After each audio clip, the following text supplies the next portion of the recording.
কারণ ওই সাইডে ভারতের চেরাপুঞ্জি নামে একটা বিখ্যাত এরিয়া আছে। বলা বাহুল্য সাউথ এশিয়ার গড়ে ওঠা সবচেয়ে বেশি বৃষ্টিপাত হয় সীমান্তবর্তী এলাকায় থাকার এটাই একটা মজা, একাধারে দু দেশের সৌন্দর্যটা উপভোগ করা যায়। ফাহিম মুচকি হেসে গাড়ির গতিপথ পাল্টে নিল এবার। চা বাগানের ঢাল দিয়ে আঁকাবাঁকা পথগুলোর বাঁকে ভালো লাগছে অনেক। মাঝে মাঝে বিশাল বড় বড় গাছের কয়েকটি বন দেখা যাচ্ছে। আফরা সে সৌন্দর্যে বোধ হয়ে ফাহিমকে প্রশ্ন করলো, ফাহিম, এটা কি? কাঠবন। বাহ, কাঠবন তো বেশ চমৎকার। আচ্ছা, অন্য বন বা কাঠ বনের পার্থক্যটা কেমন? মানে আমি বুঝলাম না, বিস্তারিত বলেন তো। ফাহিম ঠোঁট ভেজালে মৃদুভাবে আফরার দিকে তাকিয়ে ছোট্ট প্রত্যুত্তরে বলল, কাঠবন তো কাঠবনই, এর থেকে বেশি আর কি ডিসক্রাইবলি বলবো। মনক্ষুণ্ণ হলো আফরার। ফাহিমের কাছ থেকে এমন প্রত্যুত্তর সে আশা করেনি। আফরা ঠোঁট কামড়ে সিটে মাথা এলিয়ে দিল। ফাহিম মজার মানুষ হলেও প্রকৃতি আর ভ্রমণ পিপাসু বিষয়টা ওর মধ্যে নেই। আফরার একবার মনে পড়ল ফাহানের কথা। ফারহান মানুষটা গুরুগম্ভীর বটে, তবে তার সাথে কথাবার্তায় আফরা এক অনাবিল শান্তি অনুভব করে। মোবাইলের রিং বাজতে আফরার ভ্রু কুঁচকে এলো। স্ক্রিনে ওর মমের নাম্বার ভেসে উঠছে। আফরা তার ছেলের হাসি হাসলো এতে। এতদিন পর তাহলে ওর কথা মনে পড়েছে। আফরা কল কেটে মেসেজ করে দিল, বাইরে আছি মম, এখন কল দিও না। টেক্সটটা সেন্ড করেই আফরা মোবাইল ব্যাগে ঢুকিয়ে রাখলো। মমের কথা বিন্দুমাত্র ভাবতে চায় না সে। ফারহানের মাথাটা যেন দাও দাও করে চলছে। কপালের রগ অস্বাভাবিকভাবে ফুলে রয়েছে। ফারহানের এই অবস্থা দেখে ওর বিশ্বস্ত দুই মানুষ শামসু আর সাব্বির চুপ হয়ে রইল। শুকনো ঢোক গিলছে বারবার। কিছুক্ষণ আগে ইউনিয়ন পরিষদ কার্যালয়ে এক নেতার লোকের সাথে ভয়াবহ সংঘর্ষ হয়েছে ফারহানের। বিষয়টা ছিল সরকারের টাকাকে কেন্দ্র করে। এবার বৃষ্টিপাতের হার বেশি থাকাতে সমগ্র সিলেটে বন্যা হওয়ার সম্ভাবনা আছে। তাই প্রত্যেক গ্রাম প্রধান সরকারের কাছে আবেদন করেছে টাকার জন্য, যাতে বাঁধ বাঁধিয়ে পানি নিয়ন্ত্রণে আনতে পারে। সেই টাকা নিয়ে জালিয়াতি করেছে ইউনিয়ন পরিষদের লোকজন। বাজেটের 3 ভাগের 1 ভাগ ব্যয় করে বাকি 2 ভাগ নিজেরা গ্রাস করে নিয়েছে। ফারহানের কানে এই ব্যাপারে দুটো কথা আসতেই ফারহান প্রতিবাদ করতে গেল। অতঃপরই শুরু হলো সংঘর্ষ। এক পর্যায়ে ফারহানকে শামসু আর সাব্বির টেনে হিচড়ে নিয়ে আসে। কেননা ফারহানের বিরুদ্ধে অলরেডি স্টুডেন্ট স্ট্রাইকের জন্য 4টা কেস পড়েছে। আরেকটা কেস পড়লে পুলিশ এবার ওকে জেলে ঢুকিয়েই নিস্তার পাবে। তাই ফারহানকে নিয়ে এলো তারা। এবার ফারহান গাড়ির পেছনের সিটে শরীর এলিয়ে বসে আছে। ড্রাইভিং সিটে রয়েছে সাব্বির আর পাশে শামসু। শামসু তটস্থ গলায় বলল, ভাই আপনি শান্ত হন। ওই বদমাস নেতাগুলার লেগা আপনি চেইতেছেন কেন? মানুষগুলো দিয়ে ওগুলারে মাইরে আমি শান্ত হমো। শালা খবিসে বাচ্চা কোথাকার। বিরক্ত হলো ফারহান, তাই শান্ত গলায় বলল, আমার সামনে অকথ্য ভাষা ব্যবহার করবেন না শামসু। শামসু নীরব হয়ে গেল। সাব্বির এবার বলল, আচ্ছা ভাই, আপনার ঠান্ডা করবার জন্য একটা জায়গা নিয়ে যাই, বিলাতি হোটেল। খাওয়ানোর যেই স্বাদ, আঙ্গুল খাইয়া ফেলতে ইচ্ছা করে। আমি আপনারা খাওয়াবো নি। ফারহান হ্যাঁ না বলার আগেই সাব্বির গাড়ি ঘুরিয়ে নিয়ে গেল সেখানে। আজ অনেক দিন পর বিফ স্টেক মুখে দিয়েছে আফরা। যদিও স্বাদ একদম নিউ ইয়র্কের সেই বিফ স্টেকটার মতো হয়নি, তবে এত মন্দও হয়নি। আরামে খাচ্ছে সে। সামনেই মুখোমুখি বসে আছে ফাহিম। ও আমেরিকান হোয়াইট পাস্তা খাচ্ছে। আশেপাশে অনেক টুরিস্টদের সমাগম। 5 স্টার রেস্টুরেন্ট না হলেও বেশ জনপ্রিয়, আর এদের সার্ভিসও ভালো। আফরা এক বাইট নিয়েই ফাহিমকে বলল, লাঞ্চটা কিন্তু দুর্দান্ত হয়েছে, thank you for your treat. এরই মধ্যে একই রেস্টুরেন্টে প্রবেশ করলো সাব্বির, শামসু আর ফাহান। দুপুর টাইম হওয়াতে একটু চাপটা বেশি। এক কোণে খালি পেয়ে 3 জন সিটে বসে পড়ল। অর্ডার দিল সাব্বির। ফাহান সেগুলো পরোয়া না করে মোবাইলে কার সাথে গুরুত্বপূর্ণ আলাপনে মশগুল। হঠাৎ সাব্বিরের চোখ গেল হেসে ওঠা এক সুন্দরী রমণীর ওপর। দাঁত কেলিয়ে এসে বলল, ওই শামসু, মাইয়াটা সুন্দর না? শামসু তাকালো সেদিকে। সেও জোর লাগিয়ে বলল, আসলেই তো, হাসি তো জইরা পড়তেছে। ফারহান এসব কথা বরাবরই এড়িয়ে চলে। চোখ গরম করে সে বলে উঠল, এখানে সব লেম কাজ করার জন্য আসছো? স্টুপিড, চুপচাপ বসো। আরে ভাই, আপনি একবার দেখেন তো। ফারহান সেখানে তাকাতেই অবাকের প্রান্তে পৌঁছে গেল। চোখ ছোট ছোট হয়ে এসেছে ক্রমশ। আফরা আছে সেখানে, একটা ছেলের সাথে আছে। ওর চেহারা সাব্বির শামসু কেউ দেখেনি, তবে ফারহান নিশ্চিত এটা ফাহিমই হবে। ফারহান বিড়বিড়িয়ে বলল, আফরা এখানে হঠাৎ কি করে? ফারহানকে হঠাৎ সেই মেয়ের দিকে এতটা অবাক দৃষ্টিতে তাকিয়ে থাকতে দেখে চোখ জোড়া ক্রমশ যেন ছোট হয়ে আসলো সাব্বির আর শামসুর। কেননা ফারহানের এমন দৃষ্টির সাথে দুজনেই অপরিচিত। বলা বাহুল্য, ফারহান গম্ভীর ধাঁচের মানুষ। নিজের কাজে আত্মনিয়োগ করতেই ও সবচেয়ে বেশি ভালোবাসে। মানুষদের প্রতি নজর দেওয়ার মতো ফুরসত যেন এই সুদর্শন যুবকটির নেই। শামসুর সন্দিহান কণ্ঠে সাব্বিরকে বলল, এই সাব্বির, ভাইয়ের কি হইল আবার? কে জানে, আমি নিজেও তো বুঝতেছি না। আফরাও তখন এখানকার সব জনপ্রিয় খাবারগুলোর বিষয় নিয়ে ফাহিমের সাথে মুশকুল ছিল। হঠাৎ এক কোণে চোখ পড়তে আফরার আলাপচারিতা বন্ধ হয়ে যায়। এত শোরগোল আর এত মানুষের ভিড়ে মানুষটার অবাক মিশ্রিত তীক্ষ্ণ চাহনি সহজেই নজর কাড়ার মতো। মানুষটা ফারহান, শ্যামবর্ণের গায়ে কালো শার্টের আবরণ, ওপরের দুটো বোতাম খুলে সানগ্লাস ঝুলিয়ে রেখেছে, হাতে মোটা বেল্টের খয়েরি ঘড়ি, আর বরাবরের মতোই কানে ব্লুটুথ ইয়ারফোন। ঠোঁটকলে স্মিত হাসি আর এমন রূপ দেখে আফরা অনুভব করলো ওর বুকের ড্রিম ড্রিম শব্দ যেন ক্রমশই বেড়ে চলছে। ফাহিম আফরাকে এতটা অন্যমনস্ক হতে দেখে বলল, এনি প্রবলেম আফরা? ফাহিমের কথার দিকে আফরার ধ্যান নেই। সে বিস্ময় নিয়ে ফাহানের উদ্দেশ্যে হাত নাড়িয়ে হ্যালো বলে। এদিকে দুদিকে বসে থাকা শামসু আর সাব্বির তো খুশিতে আটখানা। দাঁত কেলিয়ে শামসু সাব্বিরকে বলল, ওই সাব্বির দেখ, মাইয়াটা আমারে হ্যালো বলছে। আরে না, আমার হ্যালো বলেছে সে। তোর যে চেহারা, তোর ভালো মতো দেখলে তো মাইয়ার ডরে পালাইবো। ঠোঁট টিপে হাসল ফারহান। দুজনের কথাবার্তা শুনে চোখে মুখে ব্যঙ্গাত্মের ছাপ। এই গর্ধব দুটো বুঝতে পারেনি যে অপরূপ সুন্দরী এই মেয়েটি ফাহানের উদ্দেশ্যে সম্বোধন করেছে। তবুও ফাহান কিচ্ছু বলল না। সেও ঠোঁট চেপে হাত নাড়িয়ে অভিবাদন জানালো আফরাকে, যা সাব্বির শামসু খেয়াল করেনি আফরার দিকে তাকিয়ে থাকার কারণে। আফরার হাত নাড়ানো দেখে পেছনে ফিরল ফাহিম আগন্তুকটিকে দেখার জন্য। সেখানে ফারহানকে দেখে সেও স্মিত হাসল, প্রফুল্ল স্বরে বলল, আরে ফারহান, তুমি এখানে হঠাৎ? লাঞ্চ করতে এসেছিলাম। ফাহানের শীতল প্রত্যুত্তর। এদিকে আফরা নামের অপূর্ব সুন্দরী মেয়েটার সাথে ফাহানের 6 মাসের ছোট কাজিন ফাহিমকে দেখে মুখ কালো হয়ে গেল শামসু আর সাব্বিরের। সাব্বির হাহাকার করে বলল, ইয়া মাবুদ, এই ছোকরার দিকে কি করে? ওই আসতে বল, ফারহান ভাই যদি শোনে তুই ফাহিম ভাইকে ছোকরা কইছস, তোরে দইরা পিটাইব। ফিসফিস করে বলল শামসু। ফাহিম কিছু বলার আগেই আফরা মৃদু স্বরে ফাহানকে বলল, যদি আমাদের লাঞ্চ শেষ পর্যায়ে আপনিও চাইলে জয়েন হতে পারেন ফারহান। ইটস ওকে, আমরা এখানেই ঠিক আছি। হঠাৎ শামসু সাব্বির ফিসফিসিয়ে বলল, ভাই না করে না, এত সুন্দর মেয়ে আপনাকে লাঞ্চের জন্য ডাকছে, আর আমি থাকলে সাথে সাথে রাজি হয়ে যেতাম। ফাহানের মজা লাগছে ওদের এমন কাণ্ড দেখে। যদি এই দুই ছাগলদের জানে যে আফরা মেয়েটা আজ ওর বাসায় ডিনার করতে আসবে, তবে তো পাগলই হয়ে যাবে।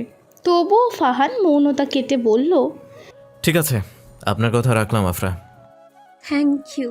আর এই যে 2 সিপাহী, আপনারাও আসেন। শামসু আর সাব্বিরের খুশি আর দেখে কে।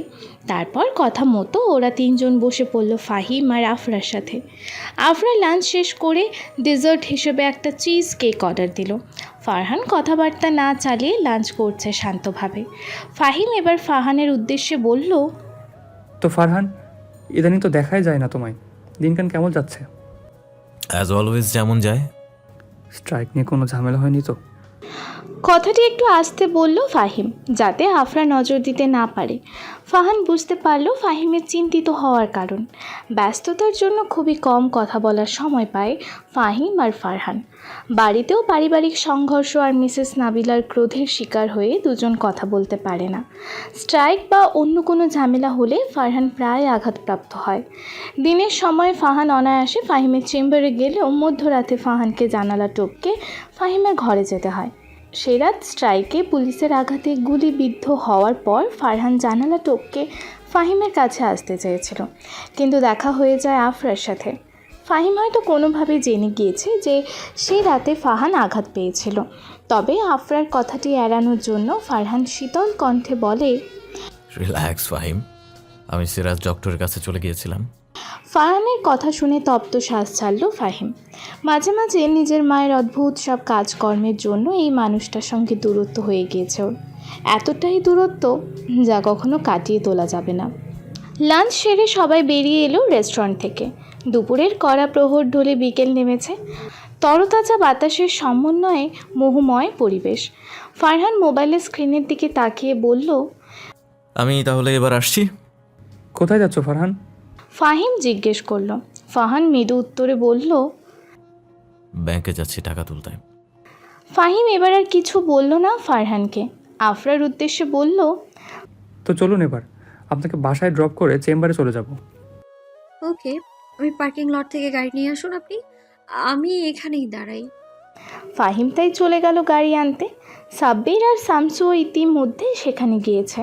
রেস্টুরেন্টের এক কোণে এই ভিউ পয়েন্টটি এক কথায় চমৎকার। দমকা বাতাসে আফরার খোলা চুলগুলো আলোড়ন সৃষ্টি করেছে ফারহানের মনে। তবু প্রতিক্রিয়া দেখালো না সে। আনমনে রাস্তার দিকে তাকিয়ে সাব্বির আর শামসুর আসার অপেক্ষা করতে লাগলো।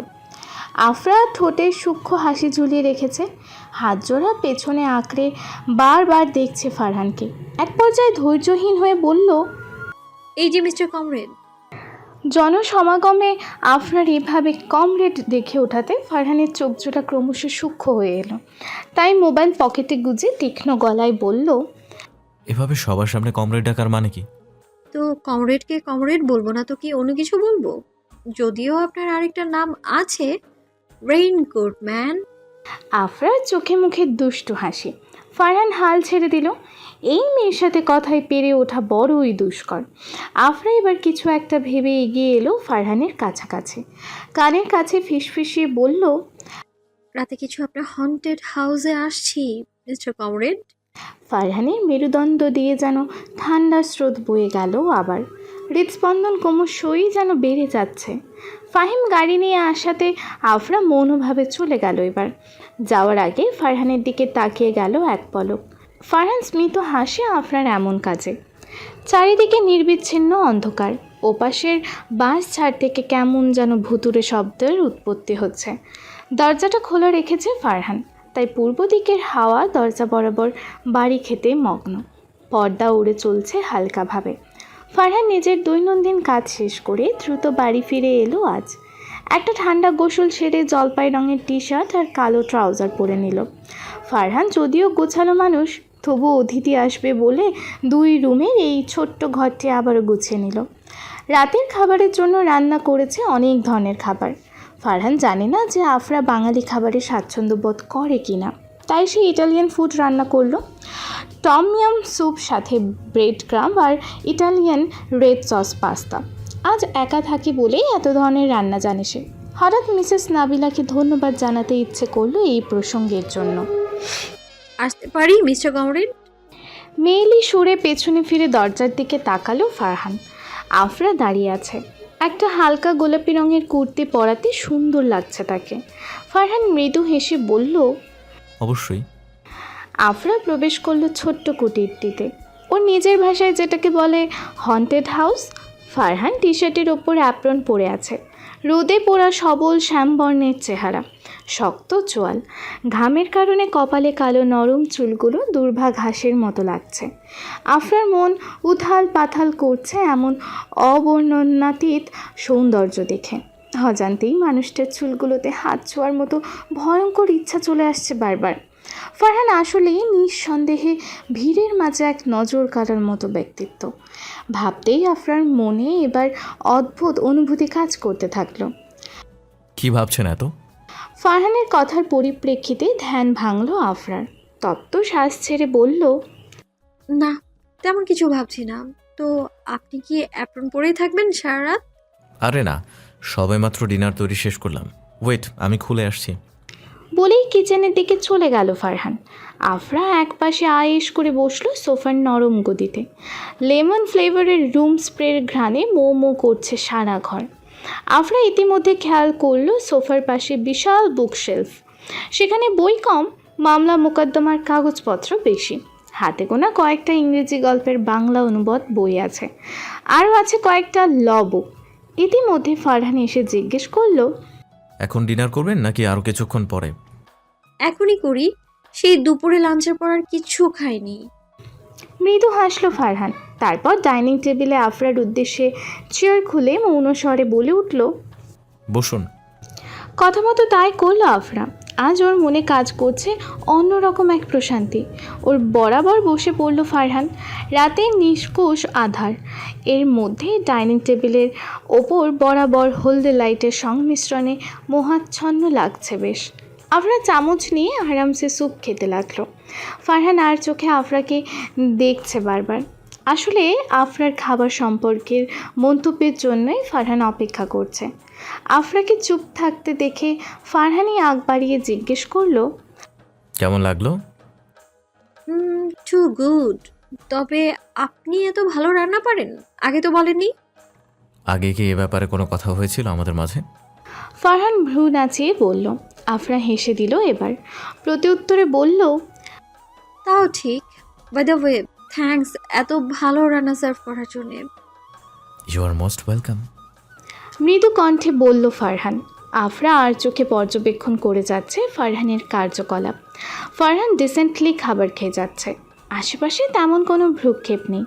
মাঝে মাঝে আফরার সাথে 2-3টা কথা বলছে।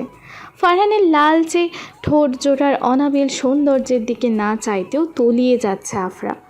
মাঝে মাঝে নিজের বোকামি কাজগুলো দেখে অবাক না হয়ে পারে না সে, কেননা চুপচাপ ধরনের মানুষ বরাবরই অপছন্দ আফরার।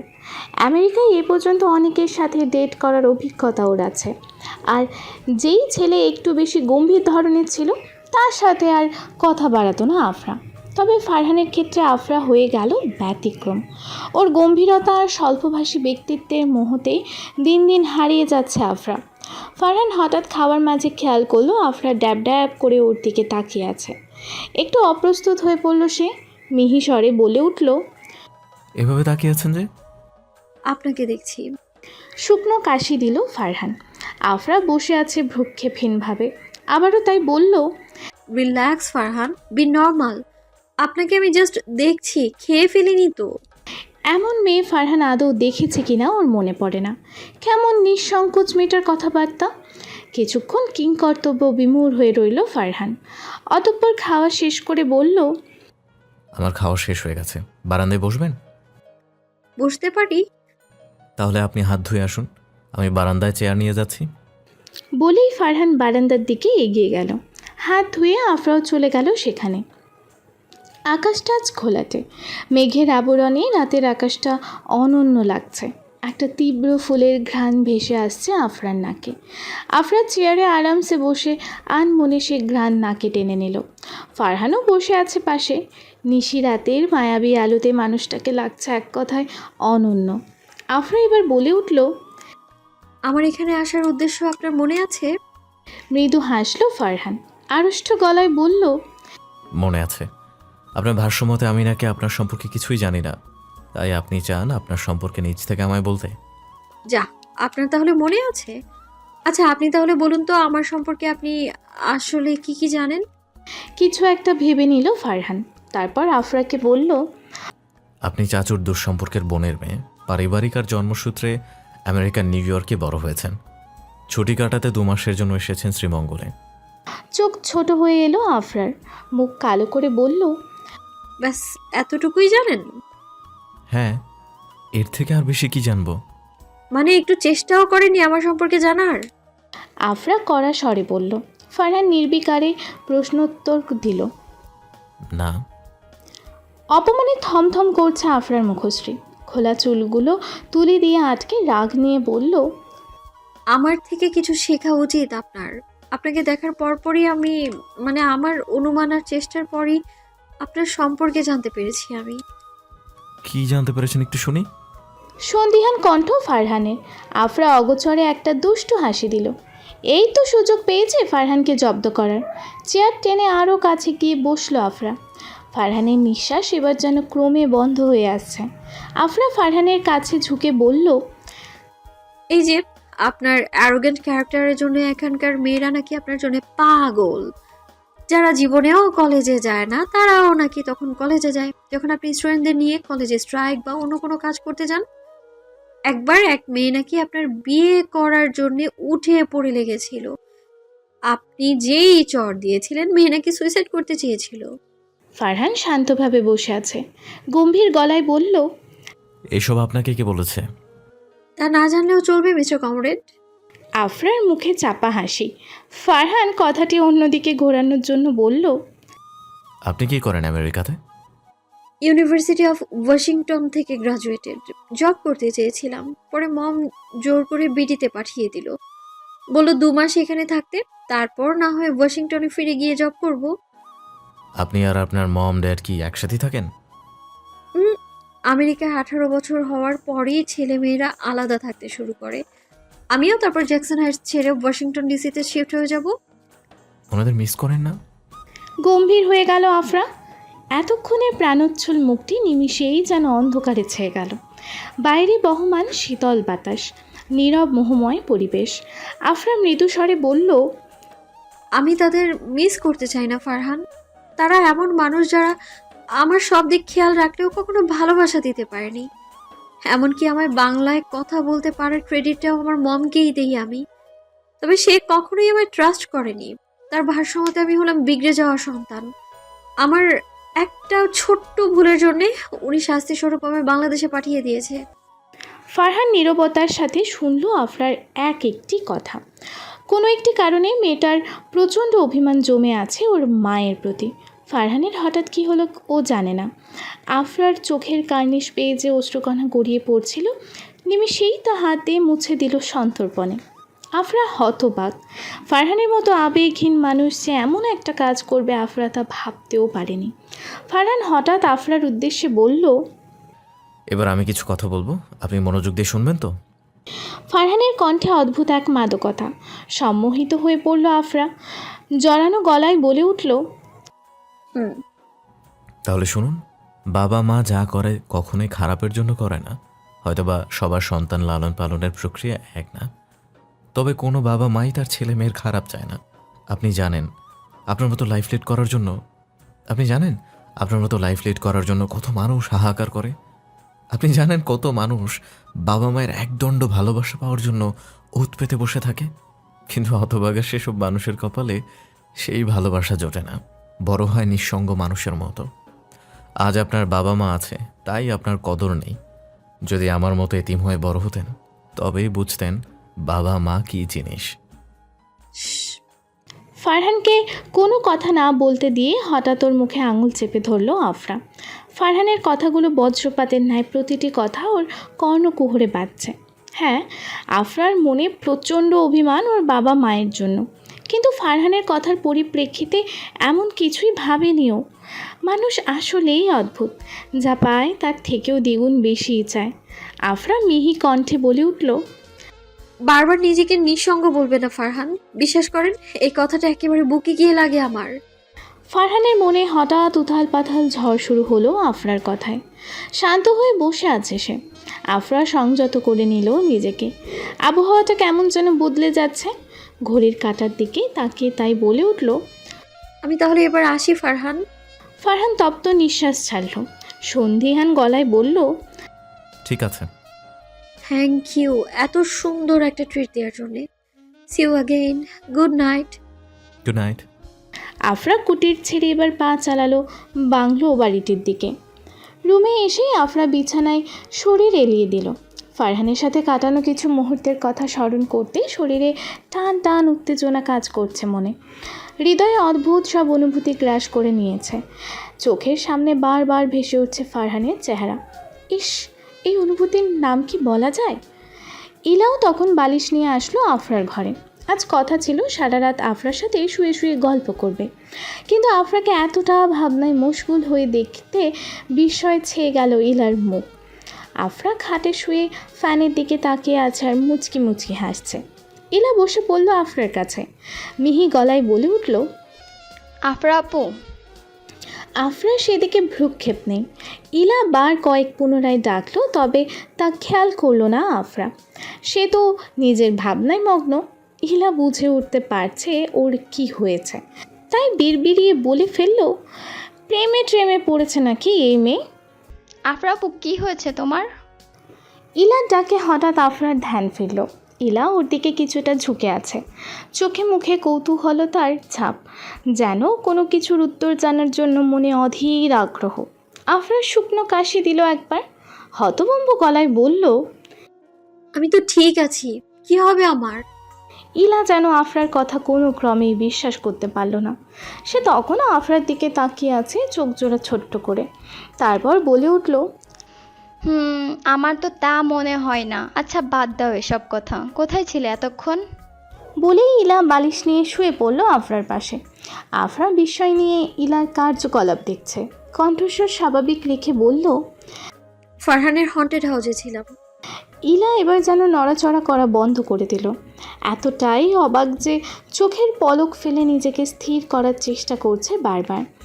আমতা আমতা করে এবার বলার চেষ্টা করলো, কি কি বলছো তুমি? ফারহান ভাইয়ের সাথেই ছিলে? I can believe. কেন বিলিভ করতে পারবে না? আফরার সন্ধিহান কণ্ঠ। ইলা গায়ে কাঁথা মুড়িয়ে প্রত্যুত্তরে বলল, কারণ ফারহান ভাই এমন একজন মানুষ যার সাথে মানুষ 2 মিনিটের বেশি থাকতে পারে না, তার দাম্ভিক আর চাপা স্বরের জন্য। ভাইয়ার কাছে হলো মুখ্য বিষয় হলো রাজনীতি, আর এটা তার বউ বাচ্চা সব। সেদিকে ফারহান ভাইয়া কিভাবে তোমার সাথে এত আলাপ চালিয়েছে তা তো আমি ভেবেই পাচ্ছি না। তো কি করলে এতক্ষণ? বলেই আফরার দিকে আরও চেপে শুয়ে পড়ল ইলা। আফরা ঠোঁট কামড়ে হাসছে, হিলার কৌতূহল দেখে মজা লাগছে বেশ। তারপর সে বলল, তেমন কিছু না, আমরা জাস্ট একসাথে ডিনার করেছি। যদিও আমি নিজ থেকে আগ্রহী ছিলাম এই ব্যাপারে, কারণ ফারহান এমন মানুষ না। And you are right, Farhan খুবই গম্ভীর আর চাপা স্বভাবের মানুষ। প্রয়োজন ছাড়া মুখে 2-3টা কথা বেশি বলে না সে। এরকম মানুষদের আমি বরাবরই এড়িয়ে চলি, কিন্তু এই প্রথম আমি আমার লাইফে রুল ব্রেক করলাম ফারহান জুবায়ের নামক এক মানুষের প্রতি মোহে পড়ে। বলেই থামলো আফরা। ইলা কৌতূহল না দমিয়ে প্রশ্ন করলো, এর মানে তুমি প্রেমে পড়েছো ভাইয়ার, তাই না? আফরা নিশ্চুপ। এর উত্তর সে নিজেও জানে না। বসার ঘরের গ্র্যান্ডফাদার ক্লক থেকে ঢং ঢং শব্দ হচ্ছে বারবার। এর মানে এখন মধ্যরাত, ঠিক 12টা বাজে। এই সময় ভুতুরে পরিবেশ সৃষ্টি হলেও আফরার হৃদয়ে চলছে অন্য কিছু। তপ্ত শ্বাস ফেলে আফরা মৃদু গলায় বলল, আমি ফারহানের মোহে পড়েছি ইলা, প্রেমে না। মোহ আর প্রেম এক জিনিস না। তাছাড়া ফারহান এমন একজন মানুষ যে সবার নজরই কেড়ে নিতে পারে। আচ্ছা তা তো বুঝলাম, কিন্তু ফাহিম ভাইয়াকে তোমার কেমন লাগে? যে কোনো একজনকে ধরে ফেলো আপু, তুমি কত লাকি, বসে বসে এত সুন্দর দুইজনকে পেয়ে যাচ্ছ। হেসে ফেলল আফরা। তারপর ইলার কান টেনে বলে উঠল, বেশি পাকনামো করতে হবে না। আমার কাছে প্রেম প্রেম সব টাইম পাস। কিছুদিনের জন্য এসেছি, তারপর আমার আসল জায়গায় ফিরে গিয়ে কাজে মন দেব। তখন না থাকবে ফারহান, আর না থাকবে কোনো মোহ। আজ 22শে জুন। বাংলা তারিখ হিসেব করলে আষাঢ়ের 6 তারিখ। অন্যান্য দিনের তুলনায় আজ সকালটা বেশ পরিষ্কার। ক্ষণে ক্ষণে পাখিরা শুভ্র আকাশে উড়াল দিচ্ছে বিরতিহীনভাবে। আফরা সিদ্ধান্ত নিল আজ মর্নিং ওয়াক করবে এই পিচ ঢালাই চা বাগানের পথ দিয়ে। ফাহিমের সাথে আগেই কথা বলে রেখেছিল এই ব্যাপারে, যাতে আফরার সাথে সঙ্গ দিতে পারে। কেননা ফাহিম বরাবরই স্বাস্থ্য সচেতন মানুষ, তাই সকালে এরকম একটা মানুষের সাথে মর্নিং ওয়াক করলে মন্দ হবে না। আফরা ট্রাউজারের পকেটে মোবাইল ঢুকিয়ে কানে ইয়ারফোন গুঁজে নিল। পায়ে হোয়াইট কেডস পরে দ্রুত পায়ে সিঁড়ি বেয়ে নেমে গেল বাহিরের দিকে। অল্প বিস্তর নীল আকাশের মাঝ দিয়ে উড়ে যাওয়া শুভ্র মেঘের দিকে তাকিয়ে থাকলো কিছুক্ষণ আফরা। দেখতে ভালো লাগছে এই পুঞ্জ পুঞ্জ মেঘ। আফরা এবার আশেপাশে তাকালো ফাহিম আছে কিনা দেখতে। এক পাশে পেয়েও গেল। আফরা সেখানে দ্রুত পায়ে যেতেই হঠাৎ পা থামিয়ে দেয় ফাহিমের পাশের ব্যক্তিটিকে দেখে। মানুষটা ফারহান। ধূসর রঙের ট্রাউজার আর সাদা টি শার্ট পরেছে। বুকের এক পাশে অ্যাডিডাসের লোগো ঝোলানো। পায়ে কালো কেডস পরেছে। আফরা জানতো ফর্সা মানুষদের নাকি কালো রঙের চমৎকার মানায়। তবে শ্যামবর্ণের মানুষদের ধূসর আর সাদা রঙের সংমিশ্রণে এতটা দুর্দান্ত লাগে ফারহানকে দেখে তা আয়ত্ত করে নিল সে। গত রাতের ওদের কাটানো মুহূর্তগুলোর কথা মনে পড়ে লজ্জাও লাগছে বেশ। ইস, তখন ওরকম করে না বললেই মনে হয় ভালো হতো। সকল অস্বস্তির বেড়াজাল থেকে বেরিয়ে আফরা এগুলো ফাহিম আর ফারহানের উদ্দেশ্যে মুচকি হেসে বলে উঠল,